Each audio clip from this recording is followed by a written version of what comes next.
Welcome back to another episode of the Strength and Speed Podcast. I'm your host, Strength and Speed owner and Budgear Battle of the Lions Pro Evan Paris. I got a guest with me on the line. Before we get to him, though, a quick word from this episode's sponsor. This episode is brought to you by VJ Shoes. If you're at OCR World Championships, you probably saw everyone wearing VJ shoes because they're awesome. I was wearing them, and I've worn them for a bunch of the toughest mutters this year.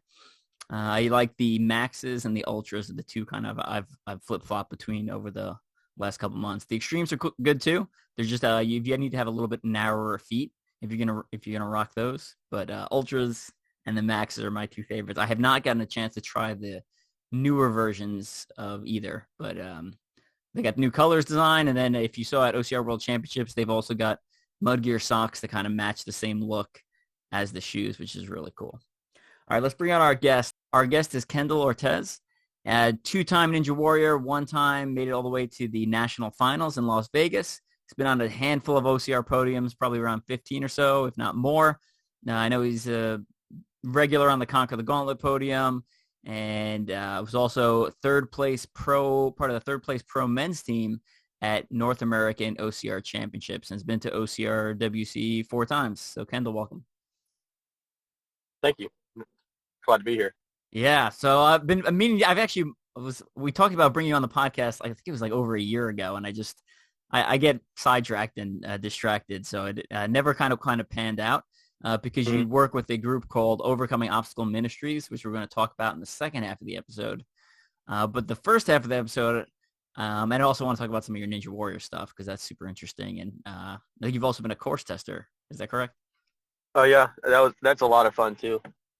Yeah, that looks like, to me, that looks like the most fun because there's you get to play like more than once. So I think and you get to play on all 4 regional qualifiers, like obstacles instead of just your own regional qualifier. You get to do everybody's obstacles. Yeah, that looks like the most fun. Anyway, so we're going to talk about OCRWC first and then jump into some Ninja Warrior and Overcoming Obstacles Ministries. So which OCRWC events have you been to? Basically all the ones in Vermont. I did the United States Championships probably 3 times now, ever since it was in Central Texas all the way up to Vermont.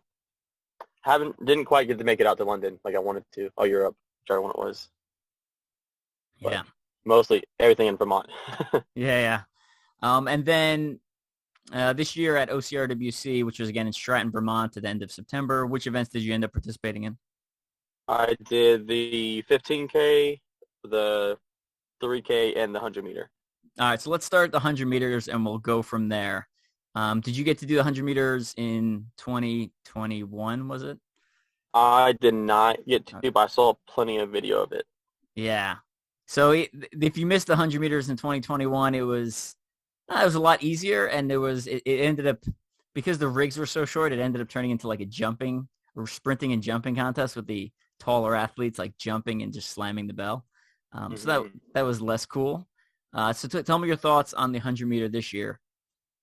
I really liked it. It was no one really had an advantage or a disadvantage. It came out to just overall speed and just obstacle technique. It did rain a lot, so that did come out to play for a lot of us that wanted to do bigger moves. So we had to go back and just do smaller moves. But overall, I think the whole course was fantastic. Yeah, my run was like super early Friday, and it was cold, and the obstacles were still wet. Went fairly poorly, right? Because if you fall off essentially at any point, or you mess up at any point for the 100 meter, that's your time is essentially done. I mean, you can obviously still finish, but you're no longer even remotely competitive at that point. So obviously you have a ninja background, and obstacles is kind of like your specialty. Did you think you thought the 100 meter obstacles were appropriate difficulty, too easy, too hard? Right? Like, I know for you personally, I think you probably would have liked it harder. Just because that's where you excel. For obstacle course racing perspective, I would say it is just like on point. But if you wanted to go more on the ninja side, I would definitely love to see some bigger, laches, some maybe even like some of the salmon ladders. We had more wall, which is kind of cool. But for OCR obstacles overall, it was pretty standard. So I think that they nailed it on the OCR race part. But if you wanted to be more like Ninja Warrior guys that come out there, we want to see some bigger moves happening. But at least like one that you can't just reach from swinging. We want to be able to have to jump to it. Yeah. Yeah, I agree. I thought the first year or last year rather, was not the first year. First year in Vermont for the 100 meter, I thought was, a little too easy. The obstacles, there was nothing, it's just like average OCR obstacles. And again, we had the problem with the short rigs and the bell. But this year, it felt like they took some more of the technical obstacles and actually put them in the 100 meter. So give people a rundown of like which obstacles were in the 100 meter. So, of course, you start from the back corner. You run probably about 20 meters or so. You hop over a hurdle, like a little wall. Go into, I would say, kind of like a school valley where it had some straight poles that you go across, some skull handholds, a ring, back to school handholds to another bell. Then you got the about 10-foot wall you jump over twice. You go into, I would say, some basic swinging obstacles. I don't know what kind of obstacles are actually called there. But yeah, it was like kind of like the Force 5 rig. Yeah. I'll describe it as, if anyone remembers from, I think the first year of NORAM, where it was underneath that big awning. It was kind of like a mini version of that. Yeah, I definitely played on that for like an hour and a half after the race 3 years ago. That was fun. But yeah, I mean, a lot of those holds, I like them. Even when they're wet, they seem kind of grippy. If you're just grabbing them as you're jumping to them, that's when it gets a risk. But then you go from that to basically like Tarzan swing, a lot of swinging obstacles, sideways, fire hoses, rope climbs, and then the wheel. And then 2 more walls you jump over and to the ring hoppers, which I like. That was more a ninja obstacle. I liked to see that out there. Yeah, that was cool. So the warped wall. Yeah, warped wall, the cargo net, and then you ran across the finish line. Yeah, the anchors away, I think some people call them from Savage Race, or I think in Battle of the Lines we called them shipwrecked or something, or I might be confusing the two.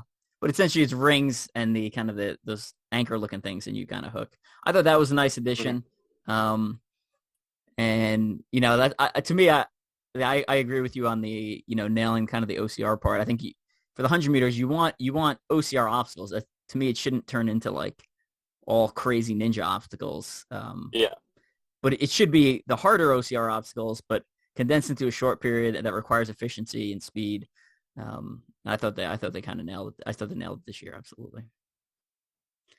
Yeah, that was I think they did it like fantastic this time. I mean, maybe a little bit padding for like, I saw some hard falls. Felt bad for those guys, but they were all fine. No one got too hurt. So it's the risk we do in this sport. Right. Yeah. It was over concrete, which is kind of a product of the event space. I mean, there's at the base of the mountain, there's just not that much space there. So especially with when you have a 15K and a 3K and a team event that all have to use some of those spaces, you can't have the 100 meter. If you use the mountain, essentially the 100 meter would be another hill course. So, take what we can get. But yeah, how did your 2 runs go? So I got into the top 8 and got to run 3 more times. Like I did the 2 qualifier ones that like everybody does. Sat first seed in my division, and then got to run very first beginning. And then I failed the second one. I got beat on my second attempt, knocked me into 3rd place seed, and I won that last one to get 3rd place. Yeah, no big deal. So who ended up winning? I honestly don't remember his name, but Joe Morowski won the overall elite division. Mm-hmm. I don't remember the other guy's name right now. He's not someone I've seen recently.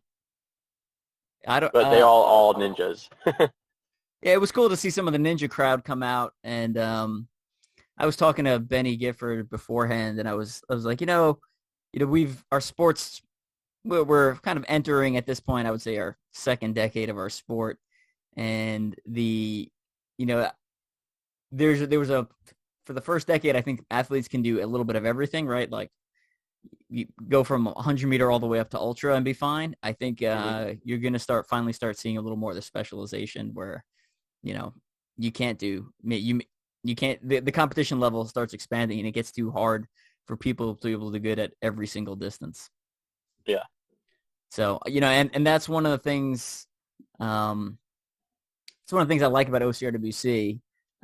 So we'll jump over to the 3K because out of all the race all weekend, the 3K is the only one I have a minor critique for. So what was your thoughts on the 3K for OCRWC?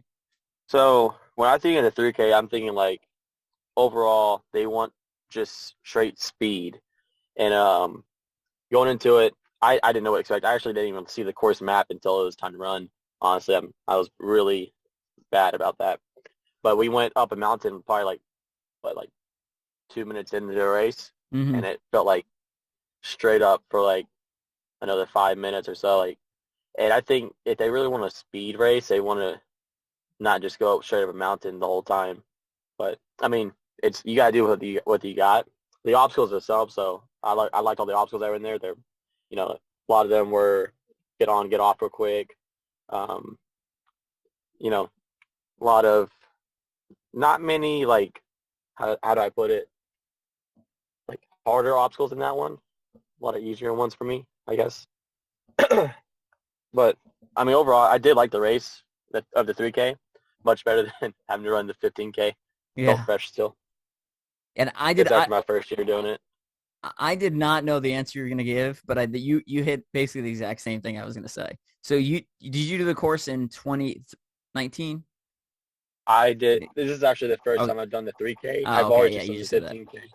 Yeah, so the 3K in 2019 started on as you're looking at the mountain, it started on the far right side, and it went up very briefly and then basically cut across the mountain. So to me, the 3K, the layout of the terrain at 2019's North American Championships 3K was the best use of that terrain because it was because it tested a different component of fitness, right? It tested exactly what you were saying, tested like that fast running speed and obstacle efficiency where people had to fly through the obstacles and be fast, but without necessarily being a mountain runner. Like if you're a mountain runner, yeah, that's, it helps a little bit, but it was significantly less elevation gain than it was this year and last year for the 3K.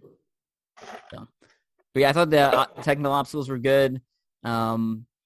Watching, I've been more impressed by VJ Jones every year, who won the 3K, because there was a time when all you had to do is like be able to get across the obstacle, but it didn't necessarily mattered how efficient you were. And to me, like VJ has really taken things up a level where he's going across the obstacles in like very few moves, and it makes all the other maybe he's not the one leading the charge, but he's the current champion, right? So everyone looks at him. But it makes everyone else have to do the similar things. Like, all right, well, if I can't keep up with the VJ on the ground, I got to beat him on the obstacles. But his obstacle proficiency is just like through the roof. He's doing, canyon in like, 3 moves or whatever, and he's doing the drop zone, the one with the angled ladders, and I think something like also 2 or 3 moves where essentially he's jumping out to the second thing and then lashaying to the next one and then hitting the bell. So yeah, I saw that plenty of times. That's a fun move. Yeah, that is. So what do you think of some of the newer obstacles like drop zone or the Stairway 3.0? Stairway 3.0 is definitely one of my favorites just because it kind of feels more at home at like a ninja gym. So I saw a lot of people struggling on that haven't seen something like that before. And also, like I said, half the time the obstacles were wet this year. And, you can't do anything about the rain. But I liked it a lot just for having different holds on it and having to go straight up and then straight back down. Drop zone, I believe, was the 3 like monkey bars basically, right? Like the slant ones. Yeah, it was right in the main festival. Yeah, that was a lot of fun for that one. Right when I looked at that one, I was like, I'm lashaying those ones because anybody that has like that kind of background knows that 6-foot lachays are a lot more doable no matter what obstacle it is than having to grab every single bar and go across just to save time and try to beat some people. Yeah. Did you get to you did the 15K also, right? You said? Yeah. Yeah, the 15. Do you remember, I think it's called LCD, Force 5 LCD, where you had the option to go around the edge of the obstacle or you can lachet down the middle? You know which one I'm talking about? If I do, I didn't know about that option. I just went down the middle. I didn't Oh, know that okay. some people can go around the side. Yeah, so it's essentially squares, right? So you can either lache from bar to bar going straight down, or if you want Oh, to, yes. yeah, Yes. I know what you're talking about now. I would Sorry, that like, was so early in the race, I forgot. yeah, or fairly early in the 15K. I would like to see that either closer to the festival. Again, these are all. But the problem is if you put that close to the festival, you have to move something else that's interesting away from the festival. But to me, that's always an Yeah. interesting one, and I think that would be, I think incorporating something similar for the 100 meter, where like, you have the option to lache, I think Yeah, would be cool too. that would be a good idea, actually, like, because some people would want to take the sides for safety, but some other people would like to do the big jumps. Yeah, And again, those were like 6, maybe 7 foot laches that um, people would definitely like to link them, and it would look cool for all the fans watching. yeah, yeah. Definitely be a good race to see some people do that. Did you end up linking them, or did you like reset after each one? Yeah, I ended up linking those things. I was racing my buddy for the most time of the race, my buddy Walker Lloyd, and that's why I always beat him on the obstacles. He's always beat me on the running, so I just try to get off and on real quick while he catches up. Yeah, yeah, I like that. I like that LCD. That's a fun one. I ended up, I, I was far back enough. I was like, well, lache is not going to really make a difference in placement. I was like, but I'm going to do it anyway out of principle.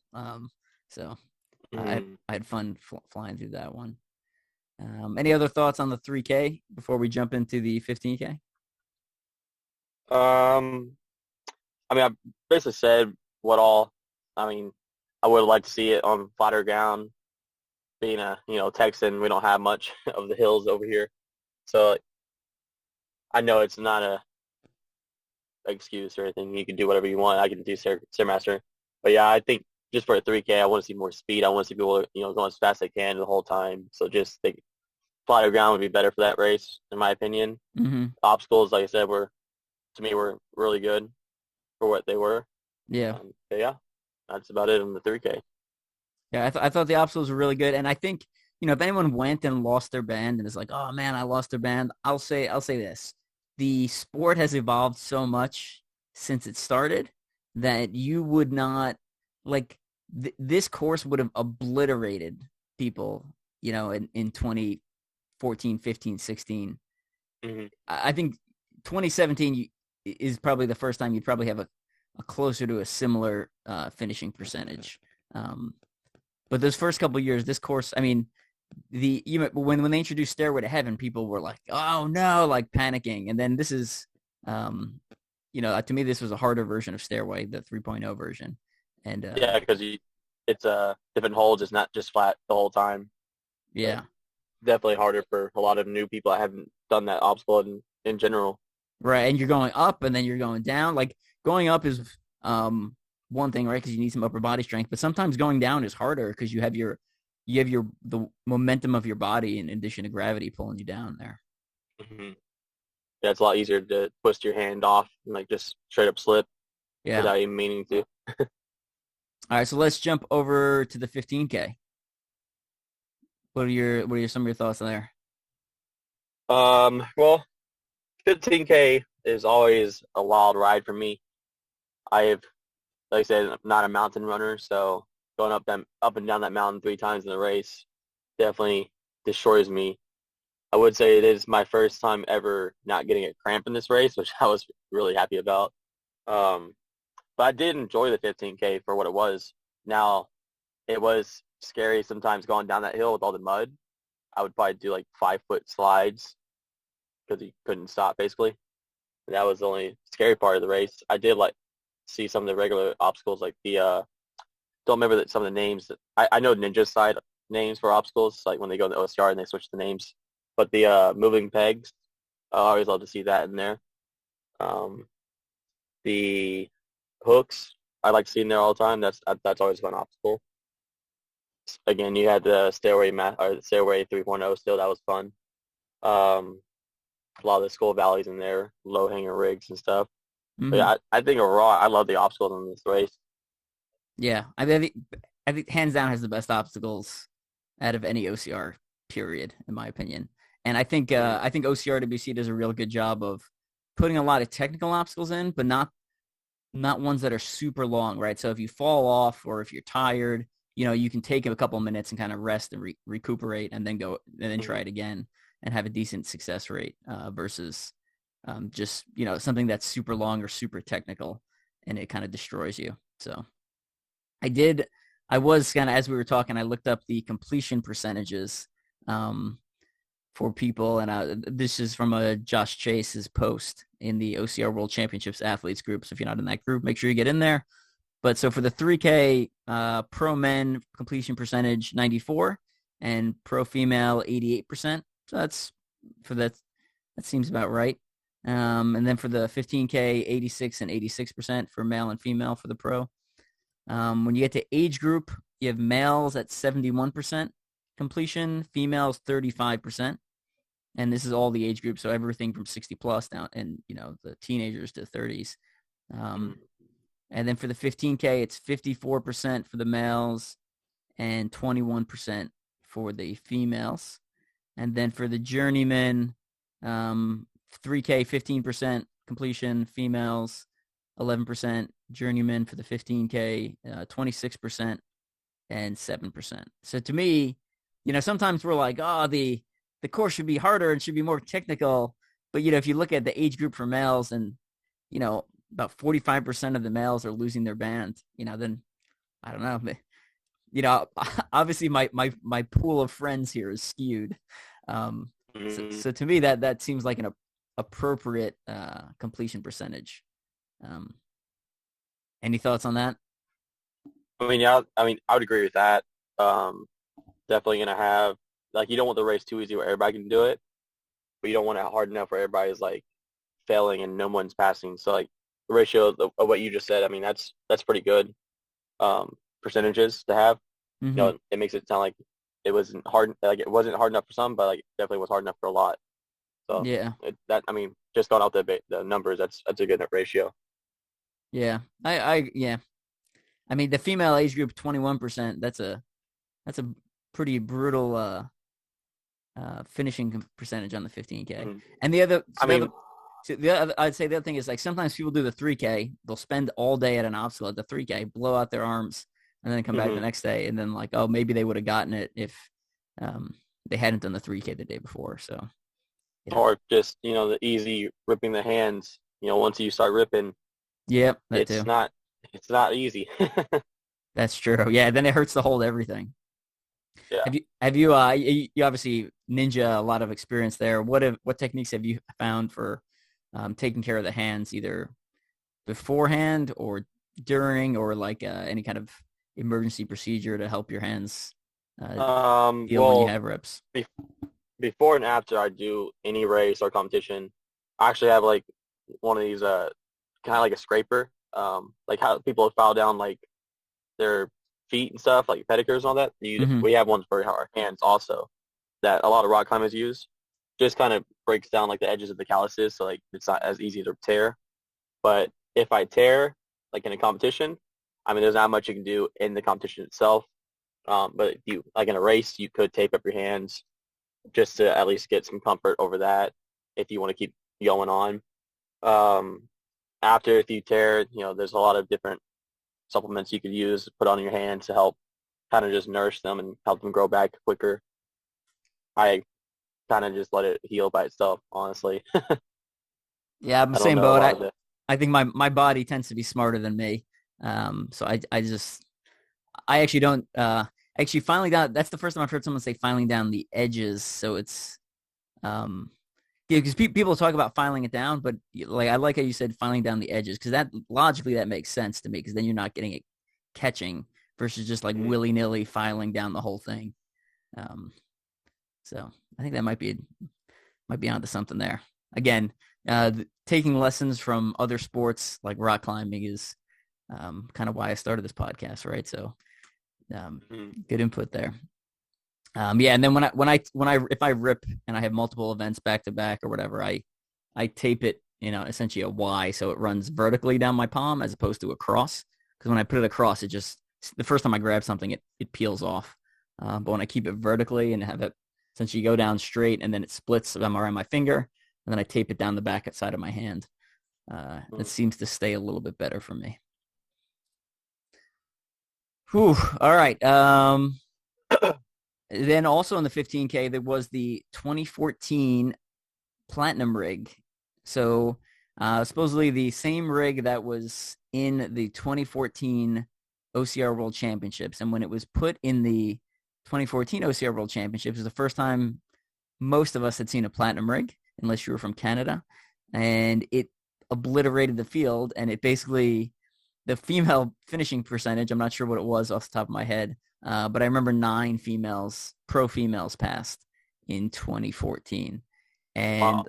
like I've been saying, like, it for the last couple of years, I've been like, yeah, well, if you throw that in a race now, no one's even going to talk about it.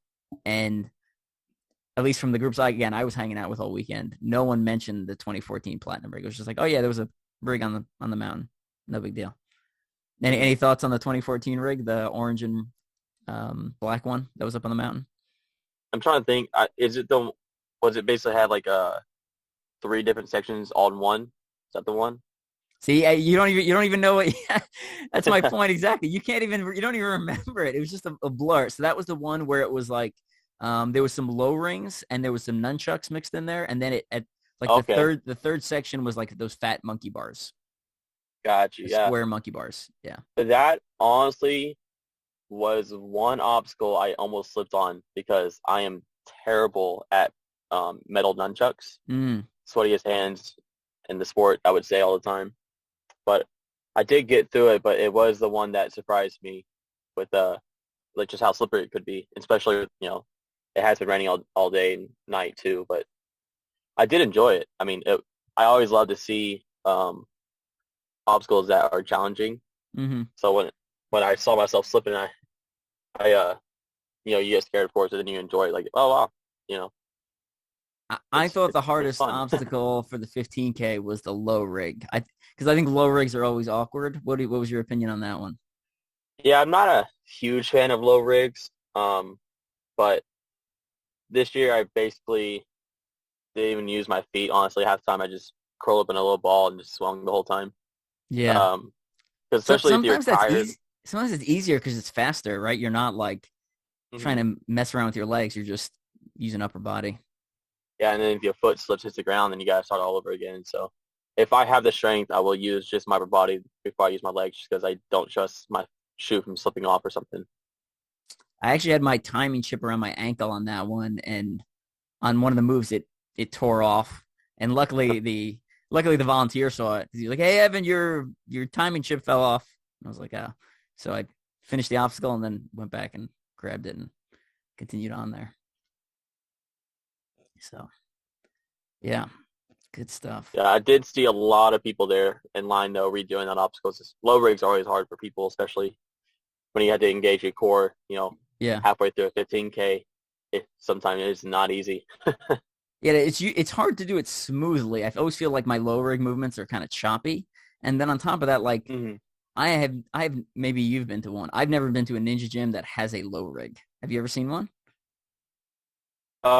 Most times it wouldn't be like a low rig, but we'll have obstacles that are high enough for us, but low enough for the kids. Yeah. So like it still makes us have to lift our legs up, and so it's like as close as we're gonna get to like a low rig obstacle. Yeah, basically you're swinging and you got to keep your knees to your stomach, basically. Gotcha. Yeah, Modus Ninjas in at their 2 locations has similar stuff, but yeah, it's not designed to be a low rig, but yeah, it's a good point. You can use it as a low rig. So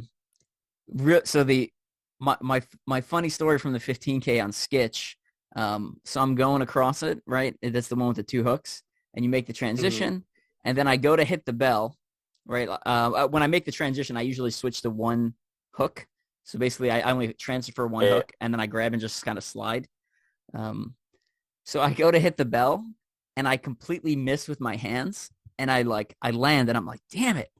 And I was like, so I go to pick up the hook off the ground because I was like, I missed the bell.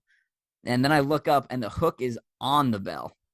So I actually did hit it with the hook because the hook was still physically standing there. And I looked at the volunteer, he's like, you're good. And I was like, oh, okay. So, yeah, it's my funny sketch story there. Yeah, I usually just bring both hooks just in case, but this year I did just go to the 1 hook and slide technique. And sometimes you have to be ready for that slide, because I went in so fast I almost missed the bell myself. I Yeah. slid straight to the end. Almost whiffed hitting the bell, but I smacked it just in time before I hit the ground. Gotcha. Good stuff. Definitely a fun obstacle. And then any thoughts on the team race? I actually wasn't able to watch much of the team race because that's when the 100-meter championships are happening. Okay. Gotcha. Yeah, Yeah, I we skipped started. I skipped the team race this year. I basically most of my friends had signed up without me on other teams, and then I was like, oh, and then my flight was too early, so I was like, so I ended up not doing it. But That's why you stay an extra day or two, like I do. I know I should have just taken more time off work. I was trying to be a good employee though, and not take more time. But and my friends from Hannibal Race were actually at the event. Amin Dib and Badri, two of the owners of Hannibal Race, and I did not know they were going to be there until a couple of weeks beforehand. I'd already booked my flight tickets. If I knew they were going to be there, I would have stayed an extra day to hang out with them, because that was pretty awesome to get to show them the world of OCRWC, because obviously, OCR is like, you get like a different flavor every part of the country you go to. It's interesting. I was talking to one of the females from France, and she's like, yeah, the obstacles here are easy compared to what we have. And I was like, oh, interesting, and then like whenever we talk about obstacle difficulty in Europe, a lot of people cite toughest. And I was talking to someone by the strength and speed booth when we were selling Bleg mitts, and again, they were like, yeah, toughest, the obstacles aren't very hard. And I was like, oh, really? It's like, I feel like that's the opposite impression we have here. But I guess with toughest, there's speed lanes, so you can actually take easier routes, or essentially penalty out of some of the obstacles if necessary. So cool. All right. I've yet to do a Tough Mudder myself, so I would love to do one day. Yeah, so toughest, not Tough Mudder. I'm saying, so Okay. there's a brand called Toughest that's in Europe only, and then Tough Mudder also has Toughest Mudder, which is the 12-hour. So yeah, it gets confusing because whenever we talk about worlds, depending on who you're talking to, sometimes they're talking about OCR World Championships, sometimes they're talking about World's Toughest Mudder. So same thing with toughest. If you're in the Tough Mudder crowd and you say toughest, you're talking about the 12-hour race. If you say it in Europe, you're talking about the European race, unless you're talking to a Tough Mudder person in Europe, then it, because they usually have one toughest every year in UK. All right, so that's enough OCRWC talk. We're still waiting to hear where the 2023 location is. But we'll keep an eye out for that. Let's jump into some of the other work you've done. So we'll start off, I think, one of a very unique event and opportunity you've been a part of, Overcoming Obstacle Ministries. So tell people what that is, and we'll go from there. Basically, Overcoming Obstacles Ministry is a group of guys, mostly all from Ninja Warrior, that we get to take a Ninja Warrior obstacle course. We have 3 now, into different churches all around. Mostly the South, because we're off in the South, but we're trying to expand to the North. And we'll let the kids play on the course for a while. We'll have one of our guys preach the gospel to the kids, and then just basically go on from there. It's a way to share the gospel, but like also have the kids involved with what we do and show them the sport. Cool. So how long does this do these events last? Like, is it an hour event thing, or is it like an all day thing? It's different depending on what church like wants us to come out to. Most events will be like 3 to 4 hours, but some are weekend longs. Like D-Nows, a lot of churches like to do. Will have us out there the whole weekend, where we also kind of build upon each day a different story, or like link it all together. But if you're just doing like a community outreach, I would say 3 to 4 hours usually tops. Let them play for about an hour and a half. We'll speak for 30 to 45 minutes, and then let them play again before we end. Nice. And if someone wants to get your group to come out to their church, kind of what's the process for making that happen? They would basically go to our website. Either on Facebook, you can look up Overcoming Obstacles Ministry, or also we have the overcomingobstaclesministry.com, and you'll contact my guy, Jared Greer. He's the main guy in charge. He's the one that created Overcoming Obstacles Ministry. And basically they just go around seeing what kind of dates we have available, and see if anybody's booked whatever and see what they want to do and all that. But it's not too hard of a process. Just make sure we have the availability to go out there on a certain day. Gotcha. And you guys set up on the day of, or do you take the day before? Like how often do people need to block off for this? Usually we like to do the day before it's set up, just so we had the time to relax before the event actually starts. When we do the build day of, do the event and build and tear down all the same day, it's a lot of work and tax on your body. But usually the day before is a lot better to build a course, because we also ask for volunteers to help us build also. Gotcha. Cool. And how long you guys have been running this program? Or when did Jared start it? They started back in 2016, starting with a little bit of events, but really got going in 17 and 18. I joined in 2018 after season 10 of American Ninja Warrior. That's where we met on. He invited me to one of the events, and I liked it, and from there we just kept staying in touch, and I started going to more and more events and just joining the team at the beginning of 2019, basically, is when I really took on almost like a full-time spot with them. Yeah, that's cool. It's a really cool concept, and I really like the obviously bringing some younger athletes into the sport and linking the gospel in there. I think it's a really cool concept, and yeah, super cool. Do you guys have anything big planned for 2022, 23, or just doing more events for Overcoming Obstacles Ministries? Yeah, just the more events we do, the better. But definitely have been trying to expand out to the north, like I said. But it's hard to you got to meet the right people, basically, and to give a course to and do the same thing as us, basically. Mm-hmm. But we've expanded to Oklahoma. We have another obstacle course in there. John Stem, great ninja guy, great preacher, also has a course for us now that he goes more north for us, even though he's only in Oklahoma. he goes all the way up to Iowa. He's gone to Alabama. Gotcha. We went to Pennsylvania. But yeah, future plans is just to expand more and more and just to reach more people.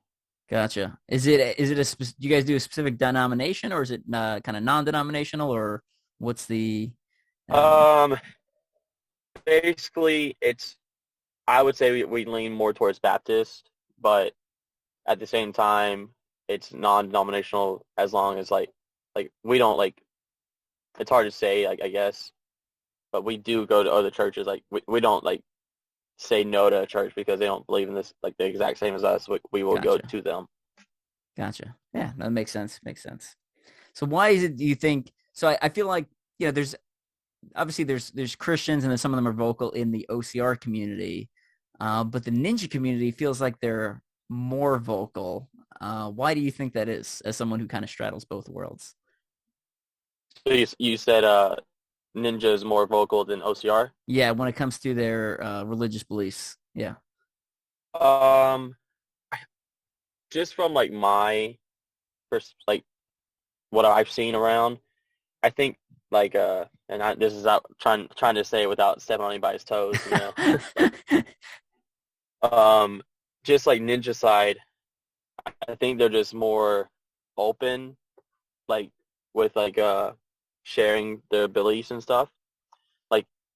When I go to the gym, the ninja gym, you'll have a lot of Christian-based ninjas working out with a lot of people that would say they're not religious, and we don't judge, but we might speak our mind to them.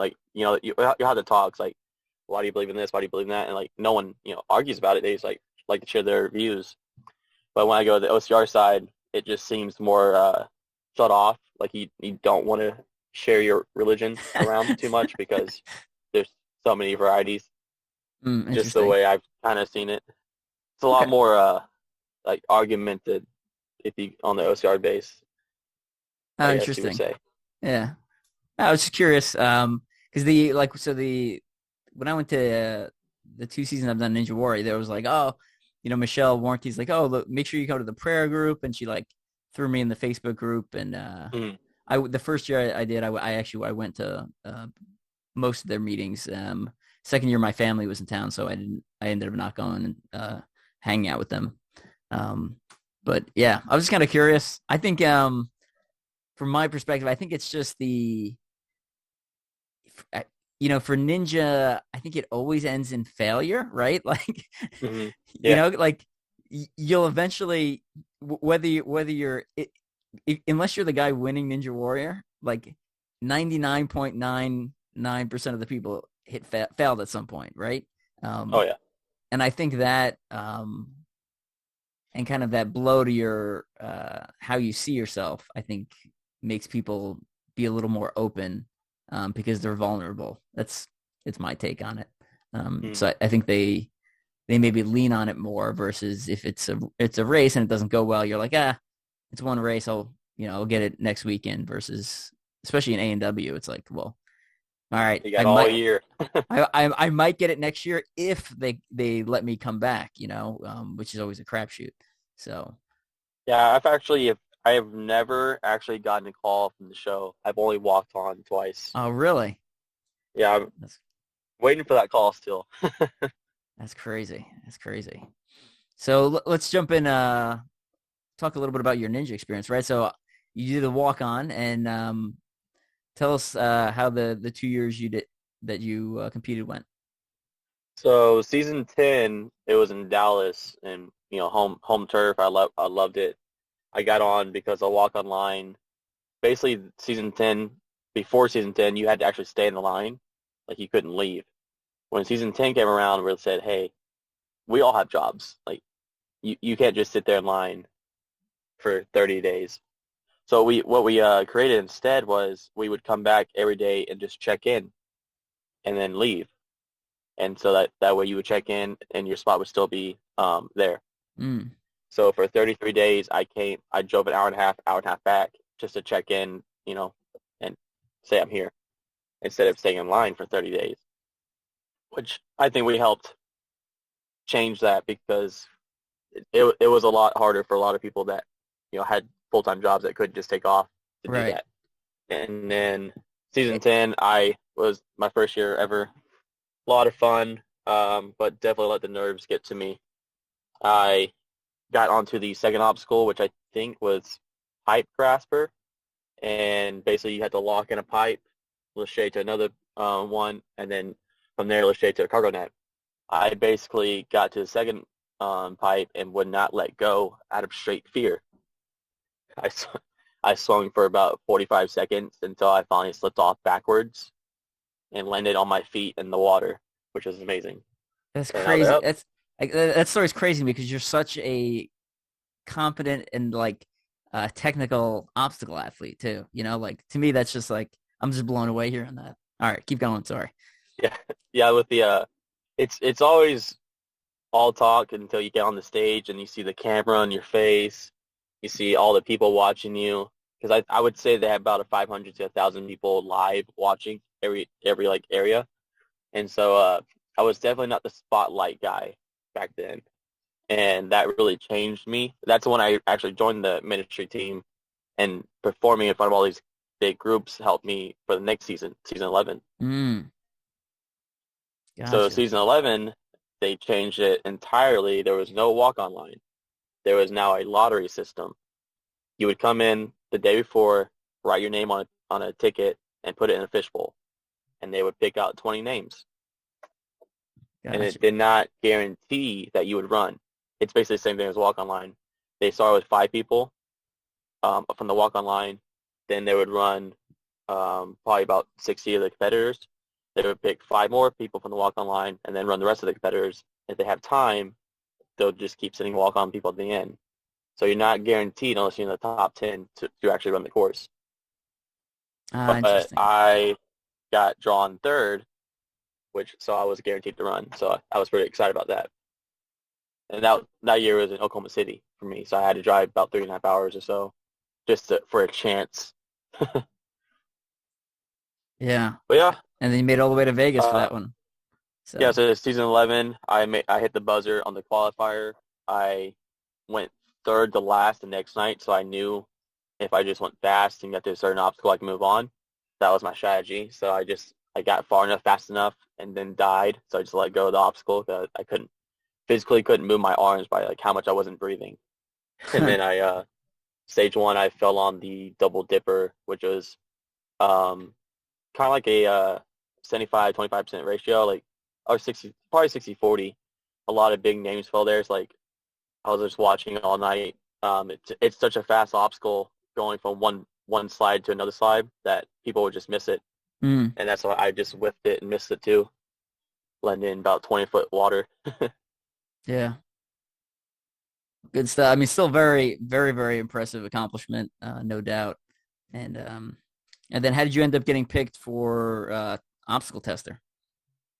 So basically, to be an obstacle tester, it kind of comes down to like you have to know the right people, and you know being on the show helps with that. You know, saying I'm a Vegas finalist, they look at you more than a random name that they don't know yet. So I won't say the guy's name, but basically the guy's in charge of the obstacle testing. I got his email. I emailed him, and he'll basically say yes or no right then and there if he wants you. So if he knows who you are, then he'll pick you. But sometimes he'll take some random people also. So he took about, I would say, 25 of us this year to go test the obstacles for the qualifier round. Good stuff. So, yeah, like I was saying at the beginning of the episode, that to me that seems like the most fun. Just you get to play on everything repeatedly, and I think the change to the walk-in line is good. You know, like even from like a city perspective, like you have the 30-day thing, you'd have like a 30-day hobo encampment like on your streets with people like, you know, that's like in a public eyesore. So and that's actually one of the reasons we helped change it. Is it was at the state fairgrounds in Dallas, and they said no, we're not letting you stay here. Yeah, we close at 10 p.m. You have to leave. Yeah, that makes sense. All right, we're going to start wrapping things up. Before we get going, though, we like to ask people, tell us something people would be surprised to know about you. So I did not give you a no warning. No time to think on that. No. So, you know, whatever could be something. Usually the more random, the better. We've had guys talk about their Pokemon card collections on here. All sorts of good stuff. Ashley told a story about, I can't even repeat it. Go back and listen to the Ashley and Brenna episode. The last time the two of them were on there about Wendy's. It's literally the funniest thing that has happened on this podcast. I laughed so hard while recording it. I laughed while editing it, and I laughed while listening to it again. So, I mean, one thing that comes to mind, if you know me, like personally, like you know it, but a lot of people wouldn't know. Being in all these sports, you think you got to be very flexible, and I actually can't even touch my own toes. Like, I've never done it. That's good, yeah. Yeah, so like, I definitely have a disadvantage on that. Like, I'm not the most flexible person ever, but I just never grew up stretching. I should have been the whole time. I'm learning it now. But yeah, I've never once that I can remember touched my toes while stretching. Yeah, that's a good one. So I try to match whatever the guest is saying. So similarly, yeah, I'm not super flexible. And I was talking to some of the people I do jiu-jitsu with, and they're like, how are you, like, aren't you like an elite athlete? Like how, it's like, well, I'm specialized. Like I'm very specialized for what I do. And when you make me do movements outside of my specialty, my muscles are not used to moving in that direction. So I don't have to touch my toes typically. I can touch my toes now, but that's a relatively new thing in the last couple of years. And or you're better than me.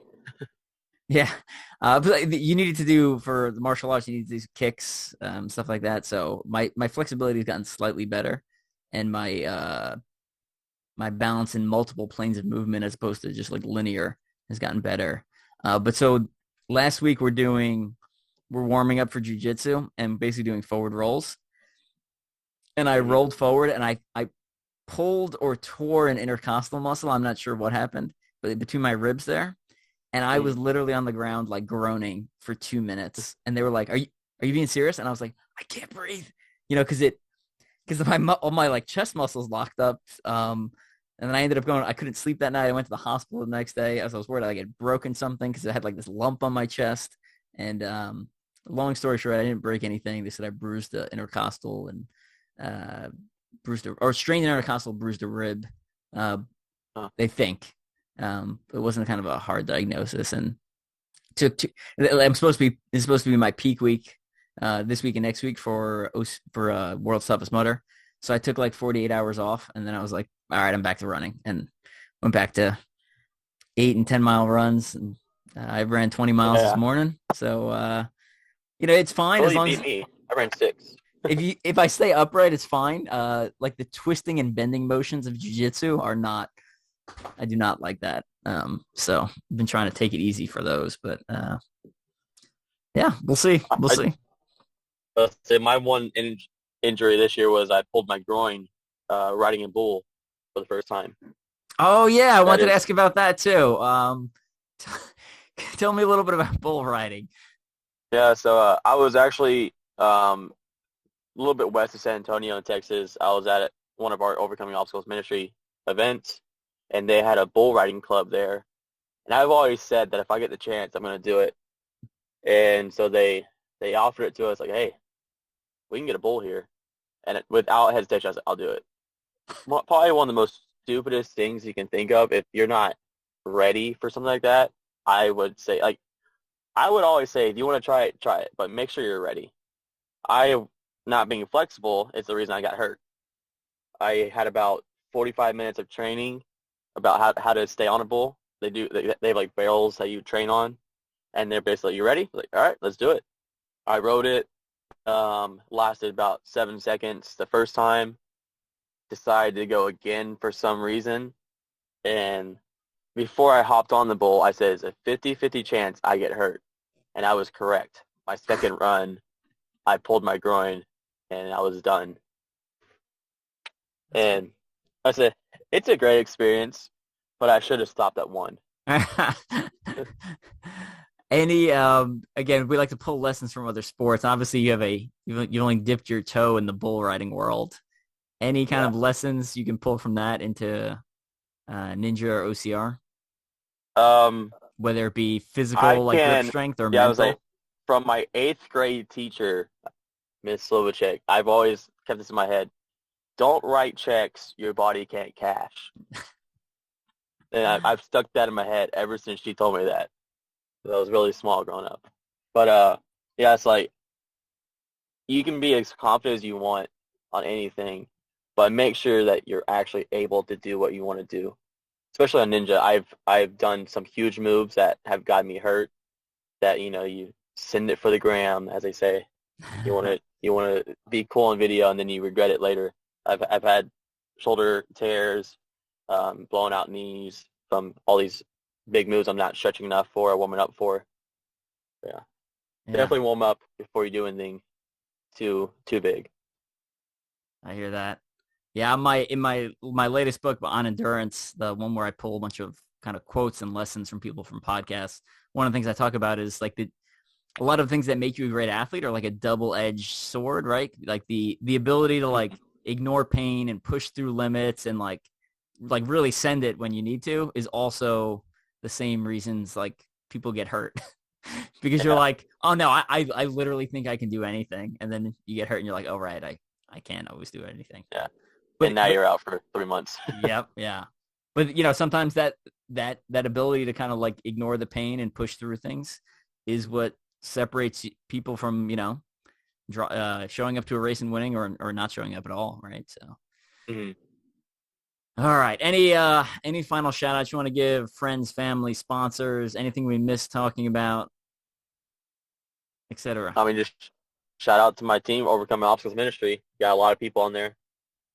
Jared Greer, Brent Burden, Walker Lloyd, John Stem, Sally Greer, Nate Burkhalter, and all the other Greers in the family.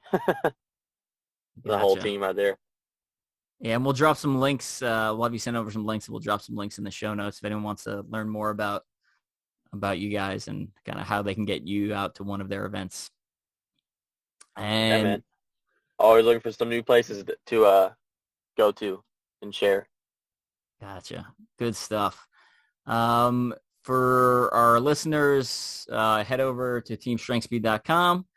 I ran out of Bleg mitts at OCR World Championships, but I have more in my warehouse, aka my actual house.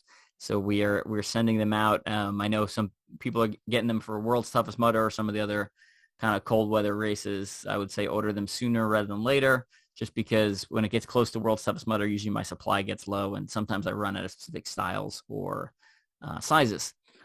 And then other than that, I've got a whole bunch of, if you're from the UK and you're listening to this, or you know anyone from the UK, tell them to shoot me a message. I have a bunch of UK free audio download codes in my book, Ultra-OCR Man. I don't need anything from you. I just have a bunch of codes, and I'm not going to use them. Just shoot me a message, say I'm from the UK, and I will send you over the code. It works only for the UK version of Amazon or something like that. So yeah, you can check that out. And then obviously all the books are available at teamstrengthspeed.com. I've also got a fighting section up there now, talking about some of the self-defense. If you enjoyed listening to some of the stories from Tiga Tactics. And then check back later. We're planning on doing a Halloween-focused episode coming up later this month. And then we also got Zach talking about tactical games coming up later this month. All right, we will catch you later. Kendall, thanks again for coming on. Good talking to you. You too, man. All right, we'll see you around. All right, man. Take care. Bye.